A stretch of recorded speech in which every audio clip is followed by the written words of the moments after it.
हम सभी एक स्वतंत्र देश में रहते हैं और स्वतंत्र देश के स्वतंत्र नागरिक हैं। परंतु हम सभी इस बात को जानते हैं कि हमें यह स्वतंत्रता कैसे प्राप्त हुई है। हमें यह आज़ादी यूं ही प्राप्त नहीं हो गई, बल्कि इसके लिए लाखों करोड़ों लोगों ने लड़ाइयाँ लड़ी है और बहुत सारे लोगों ने अपनी कुर्बानियाँ दी है। जैसा कि सुभाष चंद्र बोस जी ने कहा था कि तुम मुझे खून दो और मैं तुम्हें आज़ादी दूंगा। इस कथन के द्वारा उन्होंने यह स्पष्ट कर दिया कि यदि आज़ादी चाहिए तो उसके लिए खून बहाना पड़ेगा, कुर्बानियाँ देनी पड़ेगी। और यह बात बिल्कुल सत्य है, जैसा कि आज हम जानते हैं। और आज उन्हीं की शहीदों के परिणाम स्वरूप आज हमारा देश और हम आज़ाद हैं, स्वतंत्र हैं।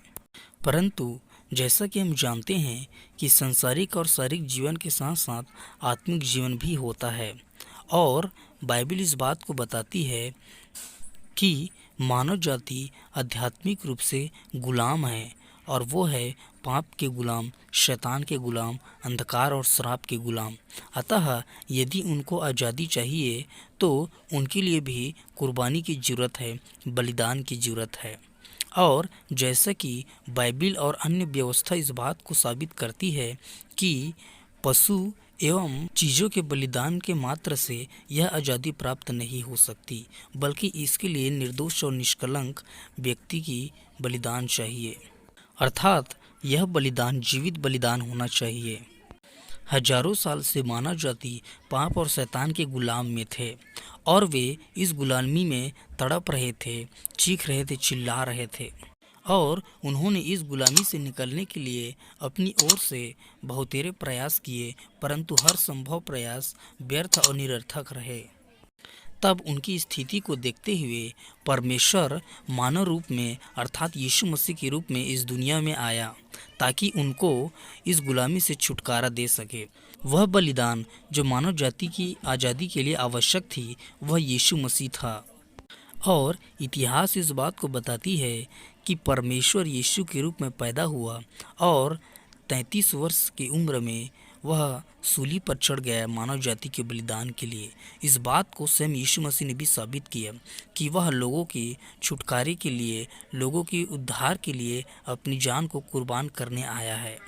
भले ही लोग इस सत्य को जाने या न जाने, पहचाने या न पहचाने, परंतु यह बात सत्य है और सत्य ही रहेगा। और जो लोग इस बात पर विश्वास करते हैं, उनके जीवन में यह स्वतंत्रता और आज़ादी प्राप्त होती है।